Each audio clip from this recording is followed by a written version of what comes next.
Fans, it's Jonathan. So we took a couple days off because stuff was going on, and so the good news is our house is in escrow. We've accepted an offer, we've signed the papers, escrow is open. We also had a flood of offers on the house too, which is funny because, you know, they waited till we were in escrow. So I came out to finish the floor, and it had been raining for a couple of days. There was a minor drip, and I already went up on the roof and took the AC unit off to inspect the seal. The seal looks like it just got old and dry. There's no actual cracks on the roof. I peeled some of it back, but this is not good. The floor is all coming up off of the ground from where I laid it because of the water damage.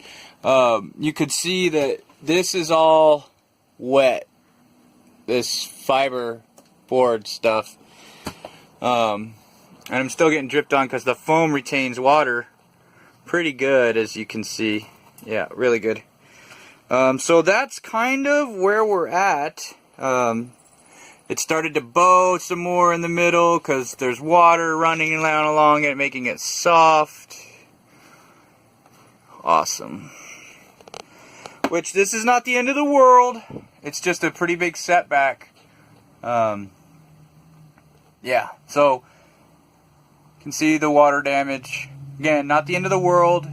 Honestly, it's just a couple of days of work and a couple $100 in parts. So some things that I found out, which are interesting. The shroud on top, like, I guess the last guy had this leak and didn't know what to do about it, so he actually sealed the shroud to the floor. Like this right here, like the only parts that hold on to the RV are right here. This bolt, there's 3 of them.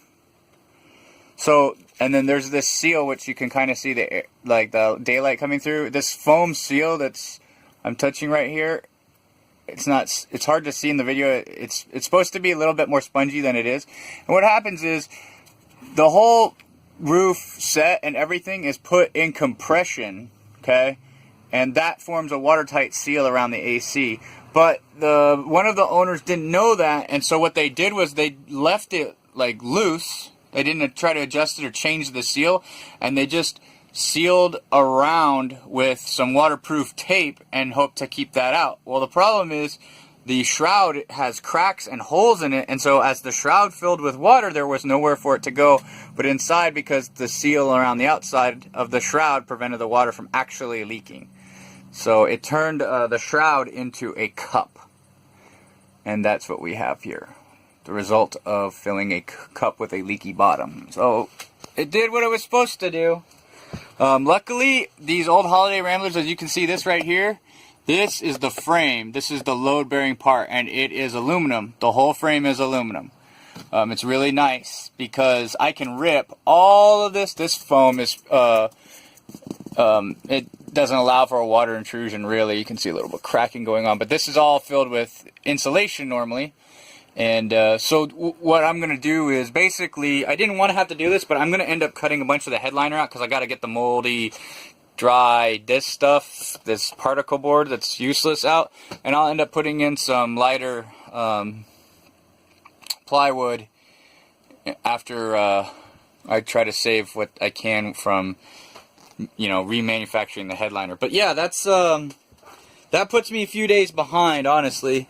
Not the end of the world again, but I keep feeling in here. This is all dry, luckily.